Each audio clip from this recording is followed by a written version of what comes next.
બ્રિજમાં આગળ વાત કરીએ તો સાબરકાંઠાના હિંમતનગરના મહેતાપુરા વિસ્તારના 74 વર્ષીય ભીખાભાઈ સુથારે અયોધ્યા સુધીની પદયાત્રા શરૂ કરી છે। મહાકાળી માતાજી, ઝરણેશ્વર મહાદેવ અને રામજી મંદિરના દર્શન કર્યા બાદ યાત્રાનો પ્રારંભ કર્યો છે। સ્થાનિકોએ ફુલહાર પહેરાવી અને જય શ્રી રામના નાદ સાથે વિદાય આપી હતી। મહત્વનું છે કે ભીખાભાઈ હાલ પણ સુથારી કામ કરે છે અને કોઈપણ બીમારી કે દવાઓથી મુક્ત છે। છેલ્લા 10 વર્ષમાં તેમણે વિવિધ ધાર્મિક સ્થળોએ 5500 કિલોમીટરની પદયાત્રા પૂર્ણ કરી છે।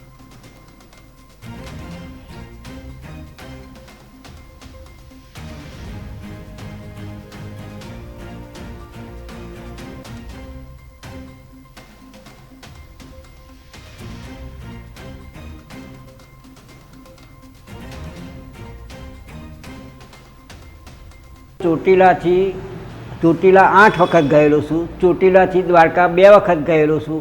આશાપુરા 3 વખત ગયેલો છું ચાલતો। પછી રાજપુરા ભાવનગર 1 વખત ગયેલો છું। હાલ અત્યારે હિંમતનગરથી અયોધ્યા ચાલતો નીકળેલો છું।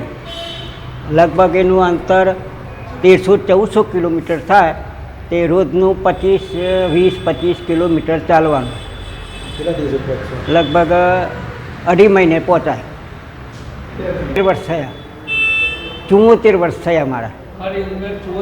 74 વર્ષમાં લગભગ આ 10 વર્ષથી હું 5000 કિલોમીટર ચાલ્યો છું। ભગવાનના દર્શન કરવા ચાલતો કે બસ ચાલતું જવું। ચોટીલા 8 વખત ગયેલો છું।